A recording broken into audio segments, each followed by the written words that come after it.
I'm Olivia Williams and I am the Youth Project Lead at Pont-y-pŵl Youth Project.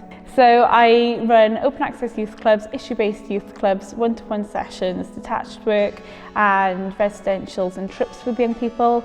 I think any young person deserves and needs that space to be themselves. Lucy has Tourette's syndrome and was extremely anxious.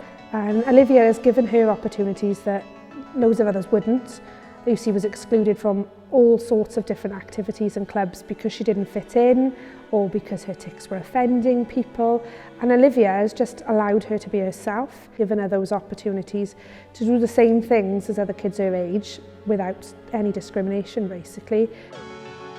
Olivia's greatest trait when working with young people is that she's passionate about what she does. She gets to know each and every young person one-to-one. I'd say Olivia has helped me to express my ideas a bit more and show my enthusiasm a bit more.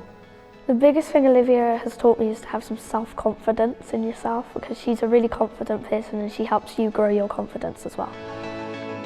I nominated Olivia for the award because she is probably the only person and the first person to believe in Lucy. When Lucy was at complete rock bottom, Olivia didn't give up on her. I think that youth work is just in you. So even though I've got all the qualifications and done the degree, it's just I like to meet people, I like to socialise with people, I like to make a difference in the community. I would say that Olivia is an amazing person and she should keep going and following her dreams. Thank you, Olivia.